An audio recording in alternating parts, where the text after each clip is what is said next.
Bom dia, galerinha do sexto ano. Bom, nossa última aula, nós começamos a falar sobre o sistema digestório, né? Falamos sobre o processo de digestão, falamos que existe a digestão mecânica, a digestão química, que a digestão mecânica está relacionada aos movimentos, como, por exemplo, a mastigação. E a digestão química, ela está ligada com a transformação de macronutrientes em micronutrientes através das enzimas. Vimos que o carboidrato, que é um macronutriente, quando ele sofre a ação das enzimas, ele vira um micronutriente chamado glicose. A proteína, que é um macronutriente, quando sofre a ação das enzimas, se transforma em aminoácidos, que é um micronutriente, ou seja, a menor porção de uma proteína. E as gorduras também vão sofrer a ação das enzimas, vão ser quebradas em suas menores partes, que são os ácidos graxos e o glicerol, tá? Vimos a importância dos dentes e os tipos de dentes. Os incisivos para cortar os alimentos, os caninos para rasgar os alimentos, os premolares e molares para achatar, amassar, triturar esses alimentos, né? Vimos que a língua ela é importante para que aconteça a deglutição e que na boca é formado o bolo alimentar. Quando essa boca forma esse bolo alimentar, esse bolo alimentar, através da deglutição, ele é mandado para esse canal aqui, ó. Esse canal, ele chama faringe. A faringe é um tubo digestório e ele vai participar de dois sistemas orgânicos. A faringe vai participar tanto no sistema digestório quanto do sistema respiratório, tá certo? Então, eu estou almoçando e aí eu mastigo o meu alimento e eu vou engolir. Esse alimento vai passar pela faringe e vai descer pelo esôfago. Então, a faringe se liga ao esôfago, mas ela também se liga à laringe, que é uma das primeiras porções aí do sistema respiratório. E, Carol, como que essa comida, então, ele vem sempre para o esôfago e não vem pela laringe? Por causa dessa estrutura aqui, ó, formada de tecido cartilaginoso, chamada epiglote. Então, quando eu vou engolir alguma coisa, algum alimento, água, qualquer coisa, essa epiglote, ela vai fechar aqui, ó, a entrada da laringe. Não permite que o alimento, que a água, venha para a laringe nem caia nos pulmões. E quando eu estou respirando, pelo nariz, pela boca, olha aqui, ó, nariz, a cavidade nasal que se liga à faringe também. Aí, essa cartilagem, esse tecido cartilaginoso epiglote, ele se abre para que o ar entre pela laringe, fechando aqui o esôfago, para o ar não ir para o estômago. Algumas vezes, quando a gente está comendo e a gente conversa demais, o ar vai para o estômago junto com o alimento e aí a gente dá gases. Por isso a importância do silêncio na hora da alimentação. Outra coisa que pode acontecer na alimentação quando a gente está conversando é de fragmento de alimento cair aí na laringe. E aí o que acontece? A gente engasga, começa a tossir. A tosse é uma forma que o pulmão tem para eliminar aquele alimento que está indo para o lugar errado, que o pulmão não é o lugar dele, né? Então, são as defesas que o organismo tem.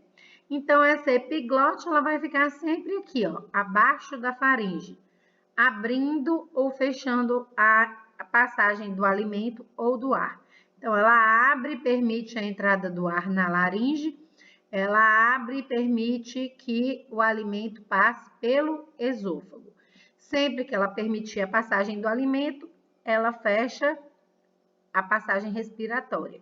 Sempre que ela for permitir a respiração, ela fecha a passagem alimentar, deixando o ar passar pela laringe. Certo, pessoal? Então, o bolo alimentar, ele sai da boca, vem para a faringe. Da faringe, ele desce para o esôfago. Tudo isso, pessoal, através da digestão mecânica, através dos movimentos dos músculos dessas estruturas. Então, olha aqui, o esôfago. O esôfago também é um tubo muscular que se liga à faringe. Então, aqui eu tenho a faringe e logo abaixo da faringe eu tenho o esôfago. O esôfago ele é relativamente comprido. Então, ele é um tubo muscular que pode medir de 20 a 25 centímetros, quase do tamanho de uma régua, só para a gente mensurar o tamanho, tá? Como eu falei, eles vão fazer digestão mecânica, ou seja, relacionada ao movimento. Eles vão, através de movimentos peristálticos, que nós já falamos, que quem faz esses movimentos são o tecido muscular liso, né? Então, é independente da nossa vontade. Esses movimentos peristálticos, eles empurram esse bolo alimentar em direção ao estômago. Então, o esôfago, na sua porção superior, se liga à faringe. E na sua porção inferior, ele vai se ligar ao estômago, tá certo? Então, como eu falei, é um tubo oco e muscular. Olha o bolo alimentar aqui, ó. Cada vez que o bolo alimentar ele vai caminhar, o esôfago, ó, a musculatura fecha para empurrar ele para baixo. E à medida que aqui em cima fecha, aqui embaixo abre. E cada vez que ele se movimenta, esses movimentos vão sendo repetidos, sempre no sentido do início do esôfago para o estômago. Então, se uma pessoa for colocada de cabeça para baixo e ela comer alguma coisa, os movimentos peristálticos, mesmo ela estando de cabeça para baixo, vão fazer esse bolo alimentar chegar até o estômago. Tá certo? E no estômago, o que vai acontecer? O estômago é um órgão oco também, oco e muscular, né? Ele vai se ligar na sua porção superior ao esôfago e na porção inferior no intestino delgado. Então, ele vai ficar no meio do esôfago e do intestino delgado. Dentro dessa bolsa oca e muscular, vão começar a acontecer alguns processos de digestão. Nós vimos que na boca é o início da digestão dos carboidratos, né? Nós vimos lá que a saliva vai ter presente nela, né? Uma enzima responsável para iniciar a digestão do amido. Essa enzima é chamada de amilase salivar. Então, esse bolo alimentar, quando ele chega no estômago, ele só sofreu digestão química do amido, do carboidrato. No intestino, vai começar agora a digestão das proteínas, ou seja, a digestão química das proteínas. Essa digestão química, ela vai acontecer porque a mucosa que reveste o estômago, que é chamada de mucosa gástrica, ela vai liberar o suco gástrico, tá? Então, esse suco gástrico, ele é rico em uma enzima também, chamada pepsina, tá? E é essa pepsina que vai iniciar a digestão das proteínas. Então, esse estômago, eu lembro que eu falei que ele é um órgão oco e muscular, também de musculatura lisa, que também vai realizar movimentos peristálticos. Então, quando você come alguma coisa, seu estômago ele começa a movimentar. Você não percebe, mas ele está movimentando. E aí ele mistura o bolo alimentar a esse suco gástrico rico em pepsinas, tá certo? E aí começa a digestão das proteínas. E agora o bolo alimentar, ele deixa de ser chamado de bolo alimentar e passa a ser chamado de quimo, porque ele já tem duas substâncias que iniciaram o processo de digestão química. Os carboidratos na boca, né? E agora as proteínas no estômago, através da pepsina, tá certo? Então, olha aqui, ó, esôfago que liga ao estômago, estômago que se liga ao intestino delgado, tá? O bolo alimentar é formado na boca, aonde inicia o processo de digestão dos carboidratos, através da enzima amilase salivar. Esse bolo alimentar, ele desce pelo esôfago, chega no estômago. No estômago, o bolo alimentar é misturado ao suco gástrico. O suco gástrico é rico em pepsina, uma enzima que digere a proteína. Esse bolo alimentar deixa de ser chamado de bolo alimentar e passa a formar o quimo. Esse quimo, ele é lançado aos poucos na parte inicial do intestino delgado, tá certo? Tudo bem? Então, vamos ver o que vai acontecer no intestino delgado. Olha aqui, ó. O estômago, ó, o esôfago fininho lá atrás, ó. Esôfago, aqui é o estômago e aqui, ó, intestino. Intestino, eu tô vendo o nome duodeno. Tá vendo o nome do duodeno? Por quê?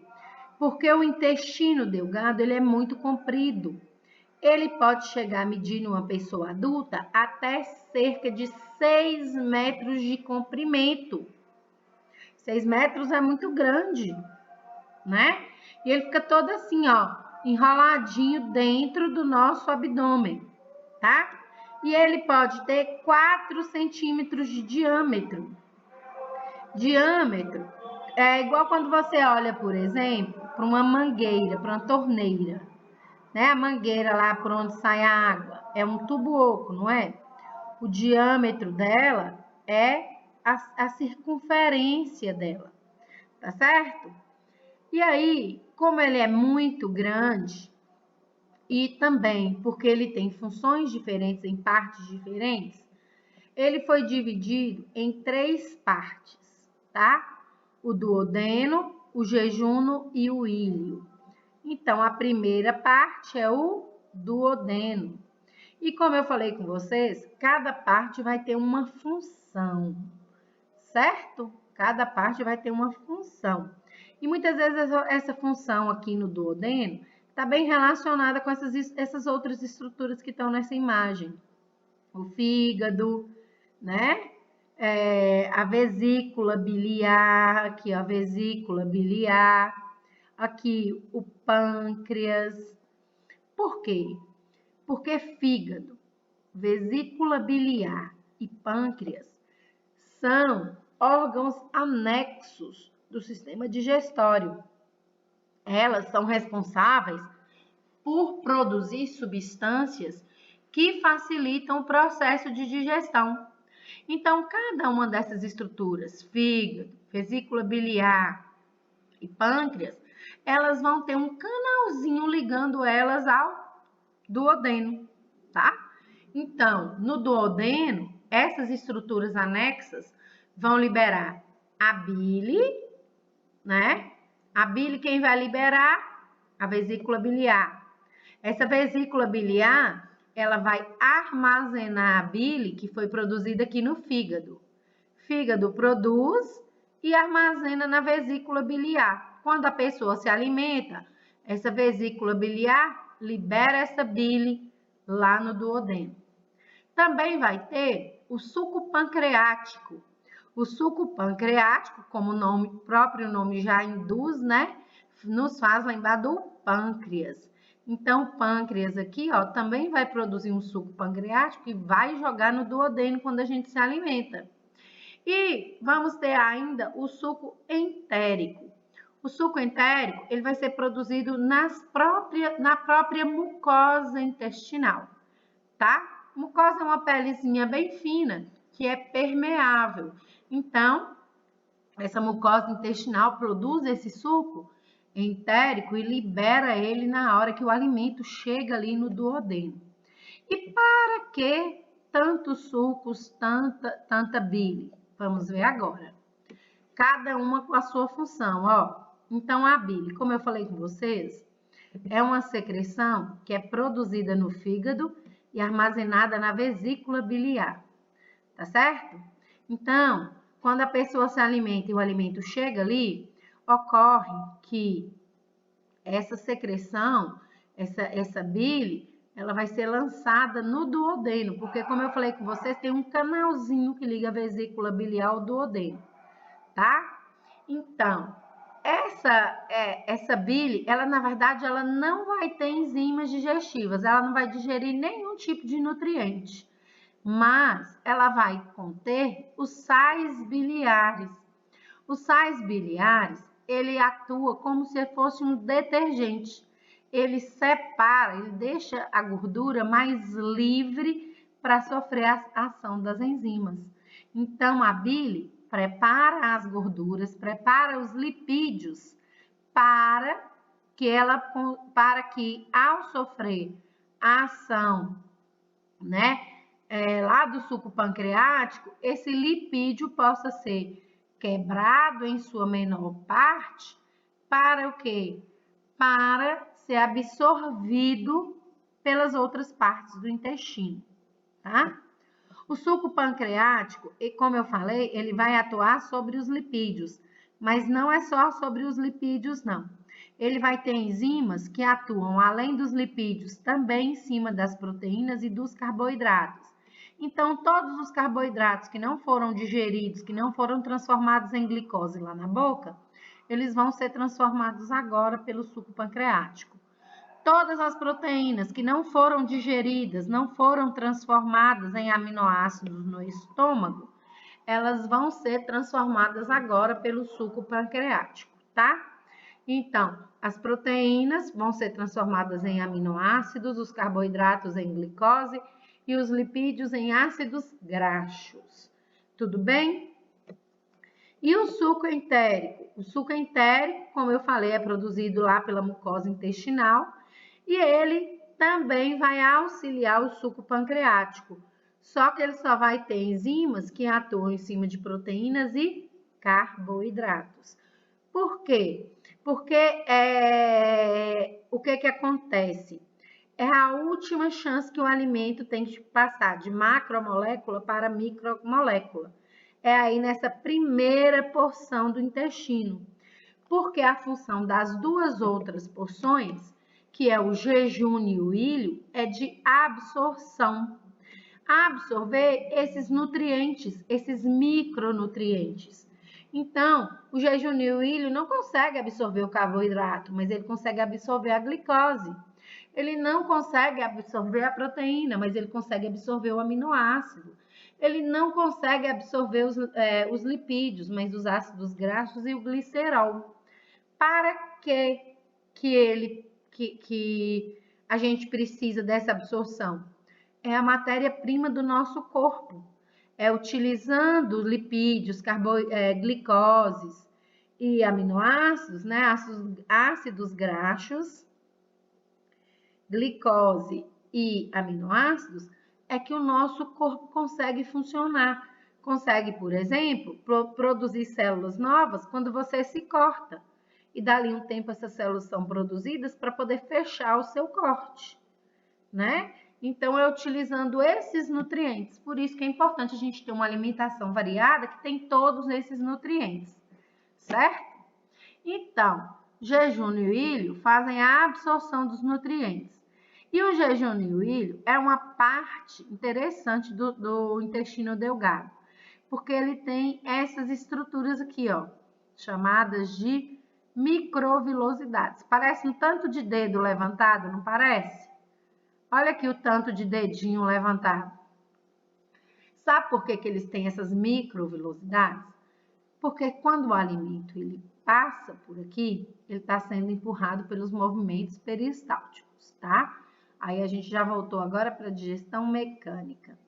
Se ele é retinho, o alimento passa rápido demais.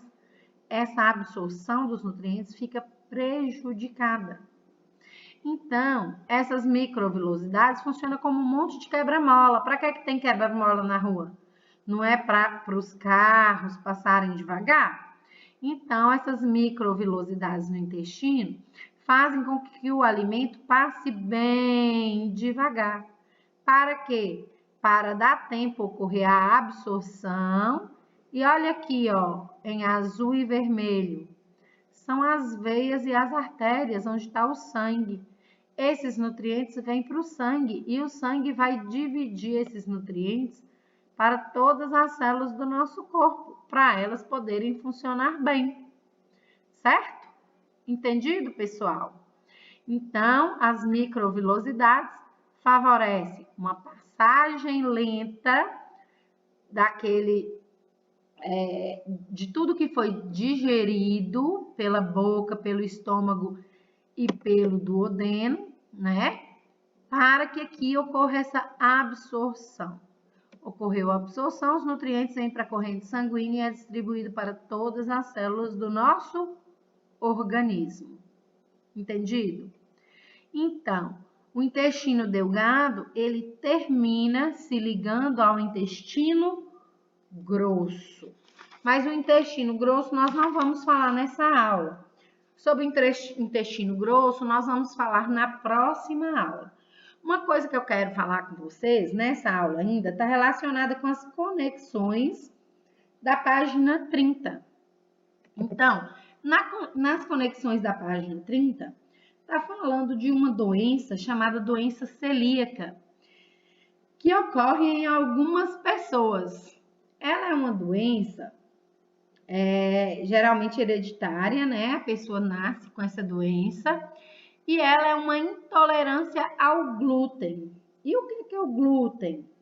São várias proteínas encontradas em alguns carboidratos, como trigo, cevada e aveia. Ué, Carol, mas trigo, cevada e aveia é carboidrato e tem proteína? Tem. Né? Ele tem uma quantidade muito maior de carboidrato, mas ele também vai ter as proteínas dele. E aí essas proteínas vão causar uma alteração no intestino delgado. Olha aqui o que acontece lá no ilho e no jejum. O ilho e o jejum normal tem as microvilosidades que eu acabei de explicar para vocês. Tá vendo? Essas microvilosidades que fazem o quê? O alimento passar devagar para que haja absorção, não é verdade? Quando a pessoa tem essa doença celíaca, tem essa intolerância a esse glúten e come alimentos que tem o glúten, né? Vai causar o quê? Vai causar uma inflamação no ilho e no jejum. E essa inflamação faz com que haja o inchaço dessas microvilosidades, elas percam essas características de vilosidade. Tá vendo aqui como ficou retinho? E como ele ficou retinho, o que acontece com essa pessoa ao se alimentar? O alimento vai passar muito rápido. E aí vai prejudicar o quê? A absorção dos nutrientes.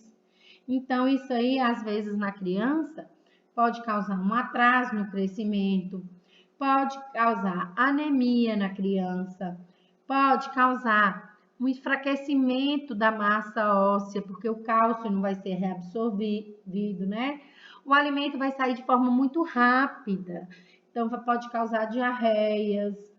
A pessoa também pode ter outros sintomas, como irritação da pele, E eu estava então com diarreia, então eu já tenho uma doença celíaca? Não. A doença celíaca, ela tem que ser diagnosticada por um médico, tá certo? E são vários sintomas, dores no intestino. Então a pessoa ela vai sentir geralmente quando ela come um macarrão, um bolo, pão, bolachas, né? Esses salgadinhos de pacote.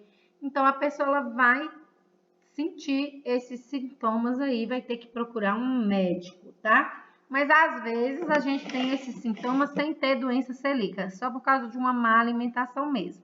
Então nós não vamos nos preocupar à toa. Geralmente é uma doença que ela já é diagnosticada quando a gente é bem pequeno, quando a gente ainda é bebê. Se você não foi diagnosticado até hoje, talvez você não tenha essa doença. Acredito que você não tenha essa doença, tá certo? Pessoal, espero que a nossa aula tenha sido produtiva, espero que não tenha ficado dúvidas, mas se ficou, eu estou à disposição de vocês no WhatsApp para fazer a retirada dessas dúvidas, tá certo? Eu desejo a vocês um bom estudo e até a nossa próxima aula.